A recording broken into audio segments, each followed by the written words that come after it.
Physicians have questions about telehealth coding, and we have answers on today's Medical Economics Pulse. There's actually a whole series of these kind of telemedicine related codes. In fact, telemedicine is now incorporates, at least according to Medicare, about 250 services. And there's e-visits and virtual visits and remote patient monitoring. So I think there's some reimbursement opportunities here.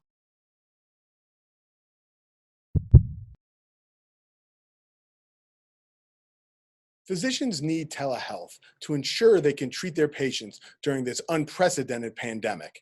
Accurate coding and documentation is vital if physicians are going to secure the revenue they need to keep their practices functioning. So, how can physicians ensure they get paid for seeing patients in this manner? Since the beginning of the COVID-19 pandemic, medical economics has received tons of questions from physicians on how to properly code and document telehealth visits.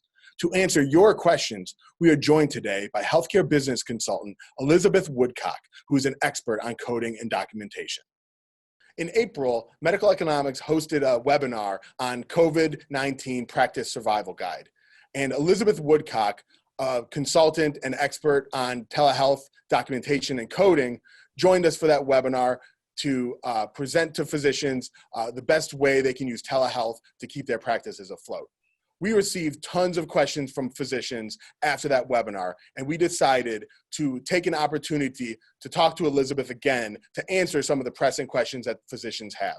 Elizabeth, thanks very much for joining us today. Thank you, Chris.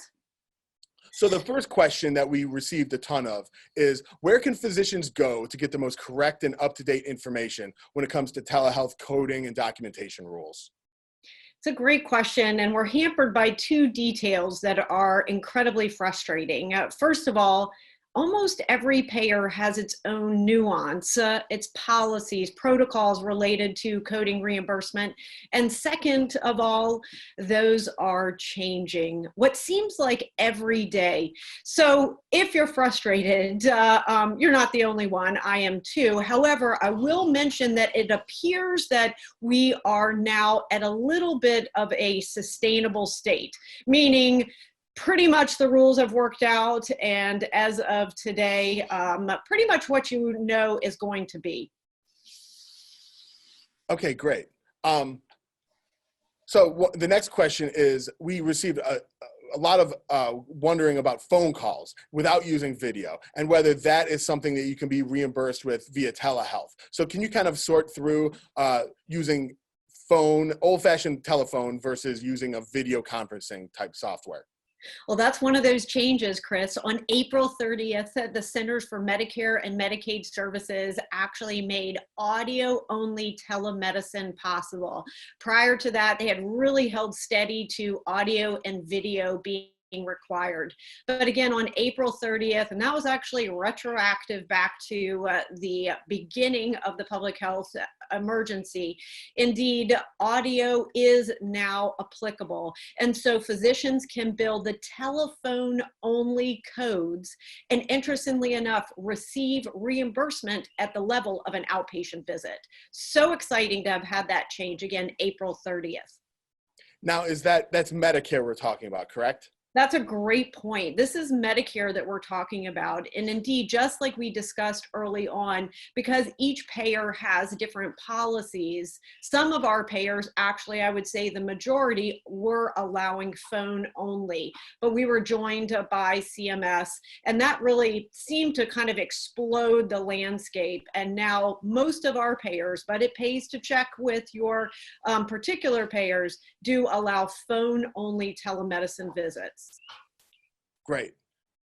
We received a lot of questions about Modifier CS, which I believe is a new coronavirus modifier. Can you explain a little bit what that is and what physicians need to know to get paid for using it? Absolutely. So CS is a relatively new modifier. It actually was brought about based on a law that, interestingly enough, was passed by the federal government, but actually includes all payers. So this is actually not just a Medicare issue. All private payers did agree to this as well. Not to the particular use of the modifier, but the fact that physicians will be reimbursed at 100% of the allowable if A COVID-19 test is administered during the encounter, or it is ordered. And there's a little bit of a nuance as well in that the law says basically if the encounter is for the evaluation of the possibility of a test of being administered or ordered, that counts too. So what do? You put on for Medicare patients that CS modifier. C as in Charlie, S as in Sam. And what that does is it's a payment modifier that triggers 100% of the allowable. And because it's a payment modifier, it needs to go on right after the CPT code. So for example, if you see a patient and it's a level 3 established patient visit 99213, then indeed, if you ordered a COVID-19 test, you want to go ahead and put the CS modifier. And what that means is your Medicare contractor will pay you at 100% of the allowable. Now, Chris, it's important to recognize, and this is a great payment tip, that you can actually go back to March 18th. Most of our Medicare contractors are requiring these claims to be resubmitted, but you can go back to March 18th date of service and submit them with the CS modifier and get paid at 100%. Other payers, you're going to need to, they're all obligated to do this, but you do need to check with them with regard to the policy about coding. Great, thank you. In terms of checking with payers beyond Medicare, what's the best way? Like, are payers updating physicians on a regular basis on what they're allowing, or is it something where you need to pick up the phone and actually contact the payer? I wish you could pick up the phone and contact any payer, but that's definitely an impossible task because they don't have phone numbers any longer.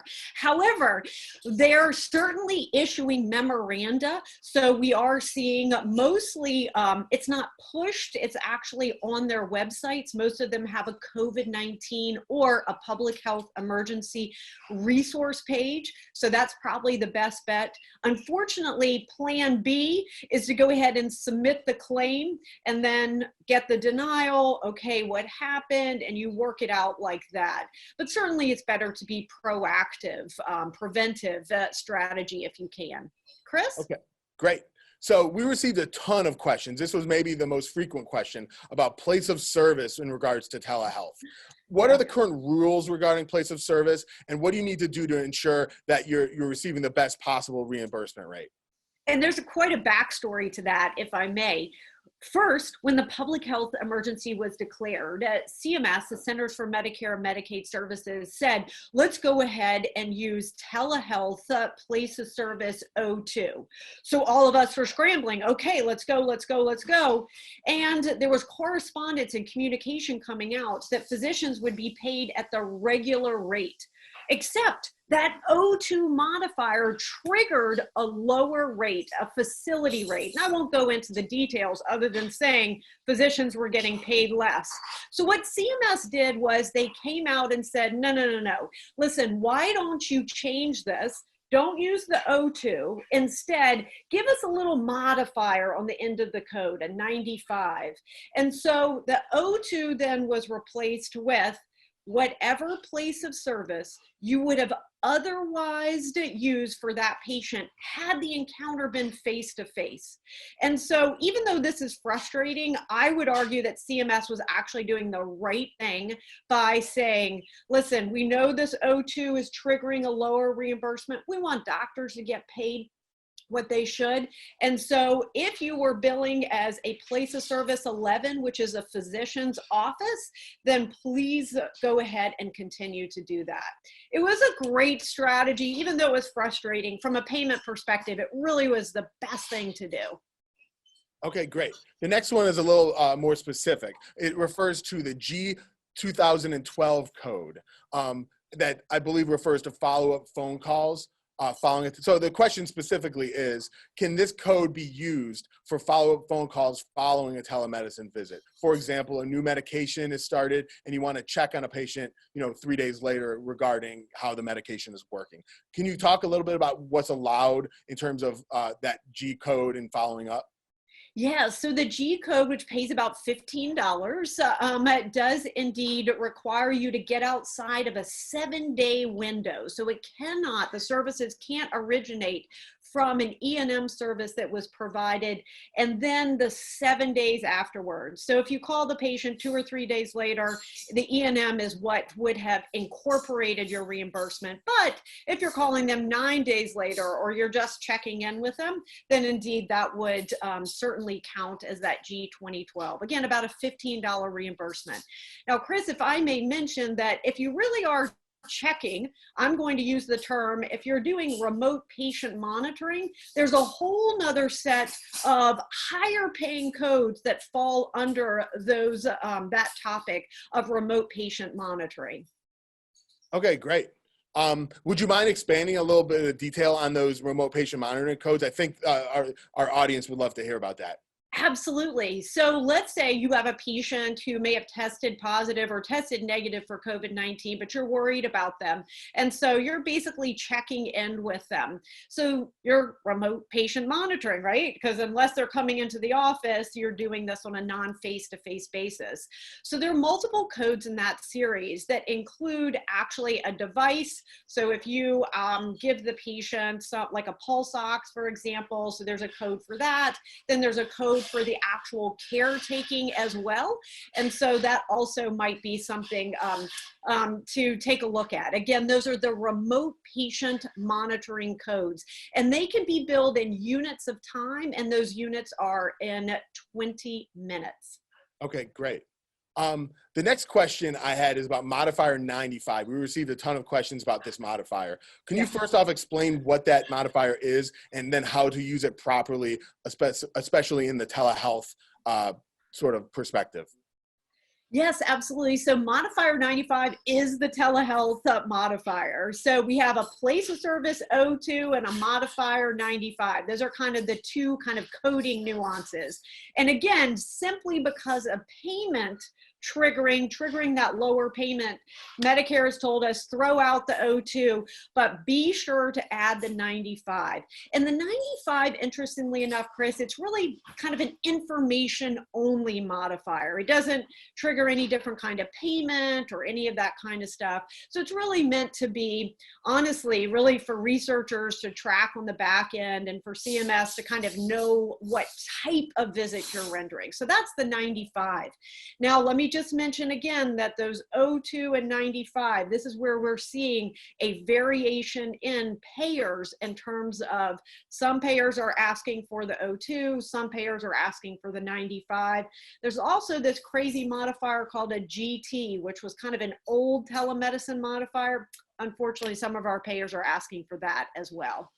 Okay, so just like we already mentioned, it's important to check with your payer to see what they're requiring to make sure you're putting on the right modifiers, make sure you get paid on time. Absolutely. Okay, great. Another sort of technical question about modifiers. This was a question, I just want to make sure that we have the correct answer to this. Can you use Modifier 95 and CS at the same time?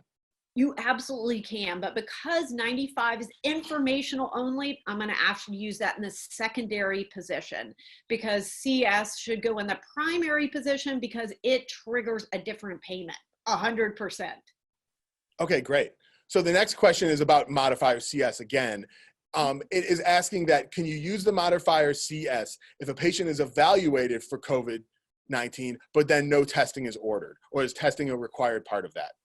Sure, absolutely. So I would ask that our listeners really review that law. It's my interpretation that it certainly can be an evaluation, but again, it's definitely something I would encourage our listeners to take a look at the law. And I am seeing some payers be very specific about, you have to have the COVID-19 test ordered or administered for that encounter. But again, it may be something, that nuance that our listeners would want to take a look at. I do want to make mention of the fact that this is actually not just the encounter. So if the physician, for example, orders a flu test in addition to the COVID-19 test, a flu test, blood test, etc., in the course of this encounter, those are also indeed covered at 100%. So didn't want to forget that little nuance that's important. Okay, great. Obviously, one of the changes that happened as a result of the pandemic is a relaxation of some of the privacy and security rules. And I'm just wondering, one of the questions we received was, are there any payers that are still requiring providers to use, secure telehealth platforms? Right now, you can essentially do a telehealth via Skype or Zoom or something like that. But are there any payers that are requiring, like, essentially the old rules to get paid, or has that been thrown out the window at this point? Yeah, to the best of my knowledge, I haven't seen any payer. Now that certainly there's, of course, more than 1,000 out there, but so I can't say that with certainty. But, it's interesting because I guess the definition of security, if we had a security expert here on the line, they would argue that, well, those are not really secure platforms, or perhaps possibly could. But indeed, those are what's now being allowed during the public health emergency. Some of our payers are setting an end date. I've seen a couple that said, this is all over June 30th. You need to go back to how you were coding and being reimbursed. But honestly, those have been fluid. So I've seen several payers have changed, and CMS, the federal government, has not declared an end date for it. So we'll have to be on the lookout for that, because some of these rules may change at that time. So, the one thing I wanted to ask about, sort of an expansion of the privacy and confidentiality discussion, but sort of like stepping away from coding for a second, what sort of advice, as just sort of like somebody who talks to a lot of physicians and advises physicians, what advice do you have for physicians to both, kind of embrace the relaxed rules, but also make sure that their patient, that the telehealth that they're conducting is actually secure, the patient feels like it's confidential, and to make sure that that sort of relationship of security sort of remains even despite the relaxed rules? Yeah, I don't want to say in the case of privacy to ignore the relaxation, but certainly, I mean, it's the right thing to do to make sure that the encounter is done on a confidential basis. So when you schedule, for example, your appointment, just like if Mary Jones called you, you would ask for a date of birth or the last 4 digits of social, or medical records number, et cetera. So, and if anybody called you, you just want to make sure it's the right patient. So even though the government has said, listen, we're not going to basically have any legal actions related to privacy during this time, it's still the smart thing to do, to make sure you have the right patient on the line, whether they're in front of you or they're via telehealth. Definitely. Thank you.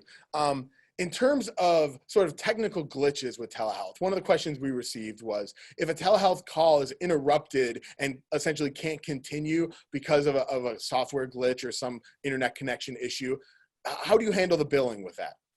Sure, absolutely. Well, the nice part is, because of this April 30th announcement that we discussed early on, you can just default to a telephone only code, which, prior to a couple of weeks ago would have meant a plunge in reimbursement. But actually now it's the same thing as a 99212, 213, and 214 respectively. So again, there's 3 telephone codes. They are to be used by physicians and advanced practice providers. They pay at the same rate. And as of this April 30th announcement, level 2, level 3, level 4, and that's retroactive back to the beginning of the public health emergency. All right, great. That's the last of our listed questions, but I just wanted to give you an opportunity to mention anything else in regards to telehealth, billing, coding, documentation that you think it's important for physicians to keep in mind that we didn't discuss so far. I know this is frustrating and at times overwhelming, but it does represent a new normal. So I do think it's a great opportunity. While, there's, I don't want to say you have a lot of time on your hands, but there is time to really learn these rules related to telemedicine. So I think it's time well invested, because all of the data is showing us that this is not only going to last, but that patients are going to have an incredible amount of hesitancy about physically going to the physician. So it's a great time to learn about this. Furthermore, we jumped into those remote patient monitoring codes, but there's actually a whole series of these kind of telemedicine related codes. In fact, telemedicine is now incorporates, at least according to Medicare, about 250 services. And there's e-visits and virtual visits and remote patient monitoring. So I think there's some reimbursement opportunities here, Chris. It's a hard time, but again, because really we're entering the new normal, I think it's worth our listeners' time to delve a little bit deeper. And indeed, I think their practices and their patients will benefit. Elizabeth Woodcock, thank you very much for joining us today. Thank you.